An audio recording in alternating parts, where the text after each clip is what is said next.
¿Qué tal? ¿Cómo están? Bienvenidos a Conciencia Televisión. Hoy tenemos por usted un programa muy especial, porque estamos en plenas fechas de celebrar el grito de independencia en nuestro país. 215 años vamos a festejar y por lo tanto es un tema que debemos de tocar. Y para ello, bueno, pues hoy vamos a hablar acerca de qué hacía Hidalgo aquí en Guadalajara. También él debe ser considerado el padre de la patria. Bueno, esto es lo que vamos a hablar el día de hoy. Y para ello tenemos el gusto de contar con la presencia de José Luis Ortiz García. Él es historiador, cronista, es autor de 16 libros, además es miembro de la Benemérita Sociedad de Geografía y Estadística del Estado de Jalisco, entre otros muchos más. Bienvenido, José Luis. Gracias por estar con nosotros. No, hombre, muchísimas gracias por darle voz a los desvalidos en su prestigiado programa. Un saludo a su amable curso auditorio. Muchas gracias por la invitación. No, al contrario. Y también ya saben, pues Gabriel Borjak, como siempre, aparte de ser un excelente periodista, analista político, pues también es muy bueno en la cuestión de la historia de nuestro país. Bienvenido, Gabriel. Gracias por bueno. No, lo que pasa es que, más que bueno, Estudioso. Soy crítico. A veces asumo ciertas posiciones críticas diferentes a una posición oficial. Y hoy vamos a dirimir aquí con José Luis el tema de Hidalgo, pero también de otro personaje que es muy importante y que la historia no le ha hecho justicia, como es Agustín de Iturbide. Sí, Iturbide. Él fue el que termina el movimiento de independencia. Al frente del ejército trigarante entra a la Ciudad de México, no se lo reconocen. Después que, pues, trató de ser emperador es otra cosa. Pero hay dos personajes muy importantes en el movimiento de independencia. Bueno, Hidalgo y Allende, que lo inician, y Iturbide con Guerrero, que lo culminan. Y de eso vamos a hablar. bueno, personajes controversiales, puntos de vista muy diferentes. Porque, bueno, pues unos hablan de bandoleros, otros hablan de que pues anduvieron haciendo ahí varias cosas, pero aquí lo importante es, a ver, llega Hidalgo a Guadalajara. ¿Por qué llega a Guadalajara? ¿A dónde va o dónde iba? Yo creo que esta pregunta es muy importante. ¿A qué viene a Guadalajara? Cuando ellos toman o ganan la gran batalla que inicia el movimiento de independencia en Guanajuato, Allende le rogaba que no viniera a Guadalajara. ¿Por qué? Porque la Ciudad de México está vacía y el virrey está en Puebla. ¿Quién era Allende, José Luis? Bueno, Allende es el que inicia, uno de los que inician el gran movimiento de Junto independencia. con Hidalgo. Junto con Hidalgo. Pero antes de ellos hay otro personaje, un gran jalisciense, primo de Verdad Ramos, nacido en Santa María de los Lagos, que en 1904 él es síndico de la Ciudad de México.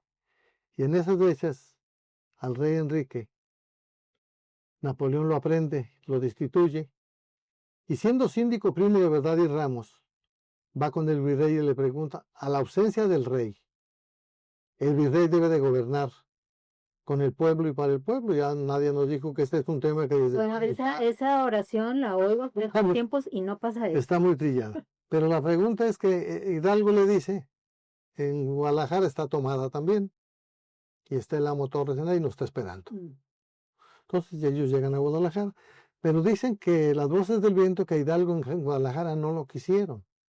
Cuando él llega le hacen pompa y todo, pero acuérdense que su ejército para unos trae 50,000 gentes, para otros trae 70,000. Imagínense, vamos dejando en 50,000 gentes al centro de Guadalajara, sin baños y donde dormir, sin nada, pues se hizo prácticamente una peste. Y eso es el gran error de Hidalgo, creo yo. Pero tenemos que reconocerle que también en este palacio de gobierno se rompe las cadenas de la esclavitud con don Miguel Hidalgo y Costilla.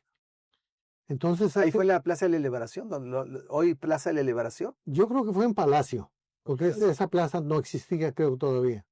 ¿La de Armas sí? Inclusive la Plaza de Armas sí. Acuérdense que su estatua estaba en la de la Liberación, que la quitaron y hoy parece que ya la volvieron a regresar. Ahí está Hidalgo rompiendo las cadenas. Entonces llega, lo que pasa que Hidalgo, yo no coincido con la historia de que sea el padre de la patria. A ver, ¿por qué? El movimiento lo inicia prácticamente repitiendo.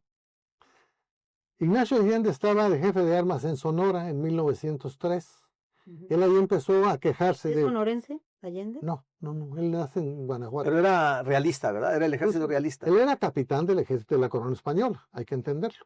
Entonces él empieza a decir que por qué un general nacido en la Nueva España ganaba menos que un general que ganaba en España. Desde entonces. Desde entonces. Ah, desde entonces. Ahí lo cambian, se molestan, lo mandan a Veracruz y empieza ya con el movimiento de independencia. Hidalgo estuvo preso cerca de un año o 2 años. Hay voces del viento de la historia que Hidalgo ni siquiera conocía a doña Josefa Ortiz de Domínguez. El que le conocía era Allende, y dicen que andaba noviando con una sobrina de doña Josefa. Yo creo que don Miguel sabía perfectamente bien lo que andaba haciendo mi tía Josefa, ¿no? Pero él se quiso cruzar en salud, la toma presa, y ahí el movimiento lo descubren, y el mensaje que ella manda, dicen que se lo manda a Allende. Pues no lo encuentran y van con el cura de Atotonilco, cerca del Guanajuato, en Dolores, y se lo entrega a él. Don Miguel Hidalgo el día 15 convoca a misa de la mañana a 5 de la mañana, y a las 6 de la mañana con el estandarte de la Virgen de Guadalupe se van, invoca al pueblo a lo poquito que hay y se van a la lucha. Y por el camino se le fueron juntando hasta formar un gran ejército, llegan y toman Guanajuato. Pero ahí hay una cosa de por qué Hidalgo Allende se molesta con Hidalgo. A ver, ¿por qué? ¿Se acuerdan ustedes del Pípila que dicen que no existió, que no ha habido prácticamente ningún dato? Él se pone una losa en la espalda, una piedra laja, porque Sí, no había dicen, la historia dice que sí, pero nadie da cuenta dónde nació, ni cómo murió, ni nada. Y él con la piedra en la espalda le prende fuego a la puerta de la Lóndida, que era una bodega elegante, por decir algo, donde se guardaba plata, se guardaba maíz, se guardaba dinero, pero ahí se refugian muchos españoles. Y se mete en la turba, dicen que Hidalgo ordenó que a todos los pasaran como dijo Gabriel, que les cortaban el cuello. Hablan de muchos niños, muchas mujeres. O sea, todos los que estuvieran ahí en la Lóndiga. Todo lo que... Inclusive... Es que se encerraron en la Lóndiga, ¿no? Se quisieron proteger dentro de la Lóndiga, pero se equivocaron, bueno, ahí los agarraron. Entonces ya ahí, inclusive cuando Hidalgo llega a Guadalajara, Allende no llega después con él. Sin embargo, Allende Hidalgo firma el movimiento como presidente, por decir algo, y Allende como secretario de la abolición de la esclavitud en el Palacio de Gobierno de Jalisco. De Jalisco. A ver, Gabriel, tú traes otros datos. Yo traigo, de eso estoy de acuerdo, coincido con José Luis. Pero en cuanto a la figura de Allende. Sí, bueno, la figura de Allende, yo también coincido con José Luis que era el estratega, era el militar, era el equilibrado. Sin embargo, Hidalgo, pues era un radical, tan radical que despertó sería, José Luis, la flama de la independencia, al haber pasado por cuchillo a cientos que estaban ahí en la Lóndiga, que ahí es donde se radicaliza el movimiento, y eso genera un gran malestar efectivamente de Allende con Hidalgo, porque lo ve una gente, pues que el movimiento de independencia no era eso, pues no era esa violencia, ese odio, ¿no? Porque y más por los niños y las mujeres, ¿no? Exacto, sí, o sea, ese fue el error. Ese fue el error.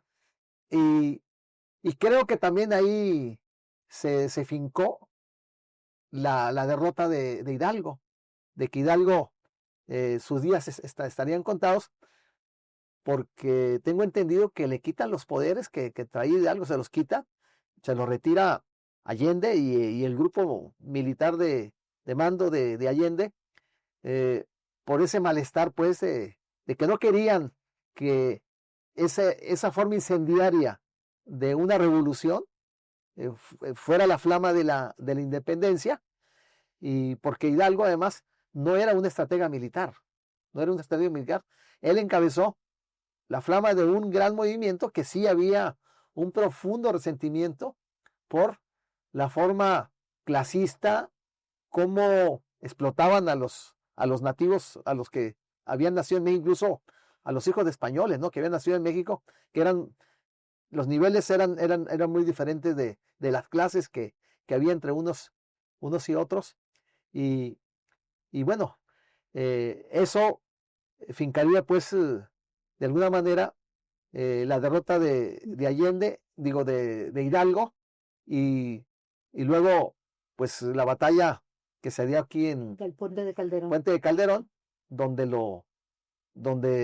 el ejército, y ahí José Luis A ver, nos entonces, va a profundizar, donde el ejército, esos 50,000, pues fue una gran derrota, ¿no, José Luis? Sí, recuérdense que Félix María Calleja es el que prácticamente viene con el lado de los no insurgentes, y con un ejército de cerca para unos 2.500 gentes, nomás que de esas gentes venían bien armadas, eran soldados entrenados, soldados que sabían pelear. Y lógico, pues Hidalgo llegó con 50,000 gentes, pero yo que llevaba algunos 25 armas, el gobierno de Hidalgo. Llevaba rosaderas, llevaba machetes, llevaba picos, llevaba palas. Es donde prácticamente... Y también dicen que él quería venir a Guadalajara para seguir rumbo a la frontera, para poder armar un ejército y que ese ejército pueda competir con el ejército español. Pero hay otra vez, Hidalgo se va solo adelante, él dirige la campaña, no deja que Allende le meta la mano, y se comete un terrible error, que Hidalgo ordena que el carro de las municiones o los carros de la pólvora se metieran al centro de la batalla. Le explota una bala, explota el carro y se matan cerca de 500 gentes. Ahí empezó prácticamente el desastre. Ahí pierde totalmente Hidalgo, pero muy rápido la batalla la pierde, y ellos van rumbo a llegar a Estados Unidos. En Coahuila los aprenden a los 4, los llevan a Chihuahua, y en Chihuahua pues, eran Hidalgo, sí. Allende, Javier Mina, y el otro, que me olvida cuál es el otro, pero lo dejamos pendiente porque ellos, cuando a ellos los fusilan a los 4. O sea, pero ellos los agarran en Chihuahua. No, Aldama. A ellos los agarran en Coahuila y los llevan presos hasta Chihuahua. Okay. En Chihuahua es donde supuestamente los encarcelan, los condenan a muerte, y ahí fusilan a los 4. Y a los 4 les cortan la cabeza, y las cabezas las mandan para que en las 4 esquinas de la Lóndiga de Granaditas las exhiban durante mucho tiempo. Pero también hay otros jaliscienses, ¿no, Gabriel? Y José Luis, que participaron, como Pedro Moreno, Rita Pérez. Sí, pero fue excelentemente tu pregunta, madre. Tenemos que hablar primeramente de Primo de Verdad y Ramos. A él se le conoce como el precursor de la independencia. Si ustedes se acuerdan, donde según Ávila Camacho y Circunvalación, había un pequeño monumento de este personaje. Se había perdido, pero a mí me invitaron al radio y empezamos a hablar, a buscarlo, y encontraron y volvieron. Primo de Verdad. Primo de Verdad y Ramos. Era Francisco. Francisco, sí. Primo de Verdad y Ramos. No, pero ese no, es Primo de Verdad, conocido como Primo de Verdad con el nombre de Francisco. Acuérdense que en ese tiempo los nombres sobraban y te traían 4 o 5 nombres.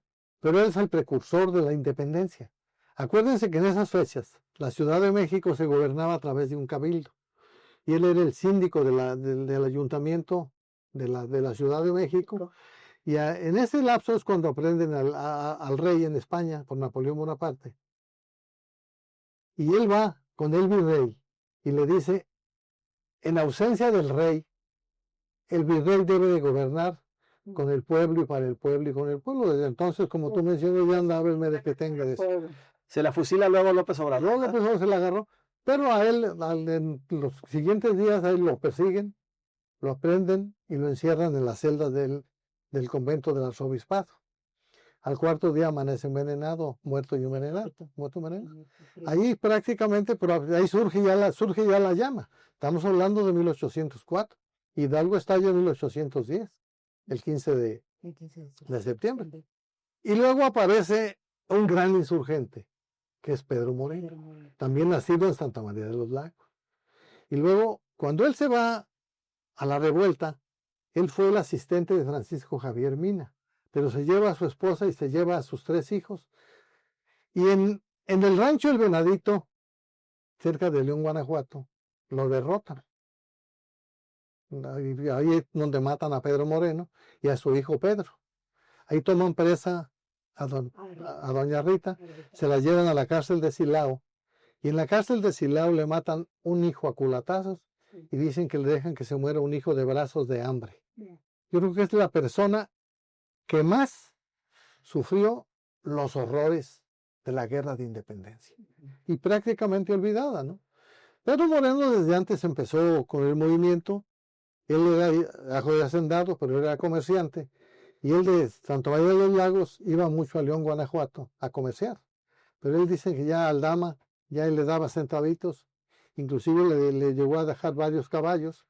Entonces a Pedro lo descubren y él tiene que aliarse y se va de asistente de Javier Mina. A ver, y en todo esto que estamos escuchando de la historia, Allende, el papel de Allende, ¿es importante junto con Hidalgo o no lo obedecían o no se obedecían ninguno ni otro? Hidalgo agarró monte, o sea, Hidalgo no reconocía a Allende y fue la expresión violenta del movimiento de independencia. Y yo le preguntaría a José Luis, ¿qué pasó luego con el movimiento de independencia? Con estos jaliscienses que participaron, estos tres que bien ha mencionado. ¿Qué sucedió con el movimiento de independencia entre 1810 y 1821? Mira. Surgiría luego la figura de Morelos. Sí. Luego Hidalgo manda. Es descabezado prácticamente. Con estos cuatro, el movimiento de independencia es descabezado. Prácticamente. ¿Qué sucede luego con el movimiento de independencia? Hidalgo manda a Morelos a que cuide el puerto de Acapulco para que no hubiese entrada ni salida de los conquistadores. Hidalgo, bueno, lo mandan, se entienden bien, eran sacerdotes los dos, pero como Morelos es muy breve prácticamente, pues él dejó los sentimientos de la nación y cosas de esas, pero él muere. Y los hermanos Galeana y el gran Vicente Guerrero, Hermenegildo Galeana, siguen el movimiento. Y cuando aparece, acuérdese que este personaje que tú le das altura, Agustín de Iturbide, pues. Cuando Agustín de Iturbide, a él le encomienda. No te gusta pronunciar el nombre, no sé por qué. No le reconozco. Se me fue el nombre. Entonces él le encargan que busque, que termine con los Galeana y con Vicente Guerrero. Acuérdense que Vicente Guerrero dicen que era arriero, pero él era dueño de unas grandes remudas, que es en lo que se transportaba la mercancía del puerto de Acapulco a X lugares. Entonces él no era arriero, era transportista, por decir algo, pero conocía la sierra de Guerrero como la palma de su mano. Agustín de Iturbide. Transportista en esta época. Exactamente. Arriero en aquella época. Transportista. Porque eran. No, se conoce. Eran de mulas, ¿no? Se conoce como arriero. O sea, ahora trailers de última. Sí, pero se conoce como arriero que las arregla, no al dueño. Hasta el Tesla. Y él era el dueño de las mulas. Okay. Pero pues de las mulas y los. Agustín de Iturbide nunca lo pudo encontrar. Y le manda 16 cartas a Vicente Guerrero. Lo convence, acuérdense que hay el abrazo de Acatempan, sí. El ejército de las tres garantías. Y en esto tiene que ver mucho la cultura. Vicente Guerrero, pues era quizá el mulato, como lo conocen, era analfabeta. Y él se adueña del movimiento, lo convence, se acaba, dice, mira, vamos a ponerlo en paz. La misma causa. Y él es el consumador de la independencia. Inclusive cuando ya ellos vienen hay que darle peso, pues, él diseña la primera bandera. Dice que estaban en Iguala, Agustín de Iturbide, y parten una sandía. Digo, son versiones, bueno, que nunca hemos tomado tonalla ni nada por el estilo. Y los colores de la sandía dicen que son los de la bandera. Ajá. Y Agustín de Iturbide la manda a hacer en Iguala con el sastre José Peón. Y ahí se vienen a México, pero Agustín de Iturbide adelante, y el compa Vicente Guerrero atrás. Él se adueña de todo, él firma, Vicente Guerrero no aparece absolutamente nada. Y para mí él es el firmador del acta de independencia. Iturbide. Agustín de Iturbide. Pues, a ver, pero Vicente Guerrero no figura porque el del otro se adueñó de todo. A ver, bueno, y es que a lo mejor está en la historia de gandallas, ¿no? Pero a ver. Pero yo no comparto de que Agustín de Iturbide sea gandalla. Mira, Muy gandalla.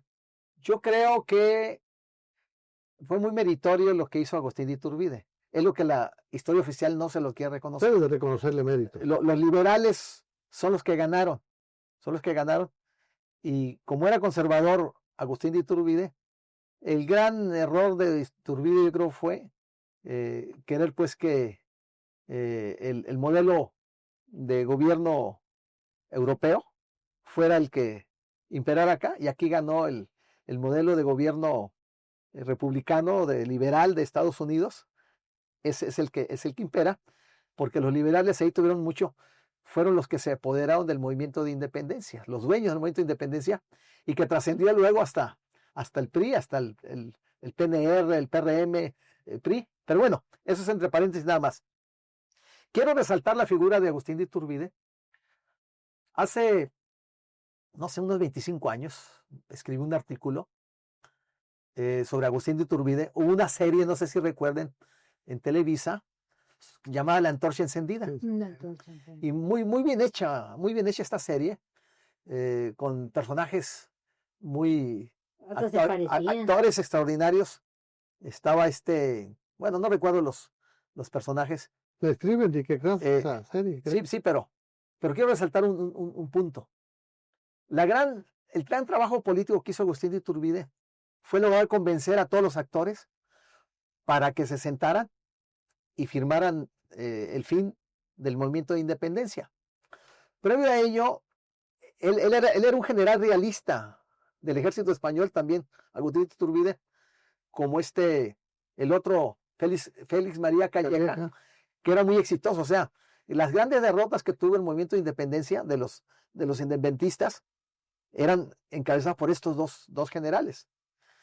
Pero un día decide Agustín de Iturbide cambiarse al bando independentista, y ahí es donde cambia la historia. Ahí es cuando es el factor de triunfo y de éxito del movimiento de independencia. Porque estaba descabezado prácticamente el movimiento de independencia. Vicente Guerrero era un guerrillero, pero que andaba ya perdido, escondido en la sierra de Guerrero. Es la información que yo tengo de otras visiones de historiadores, ¿no?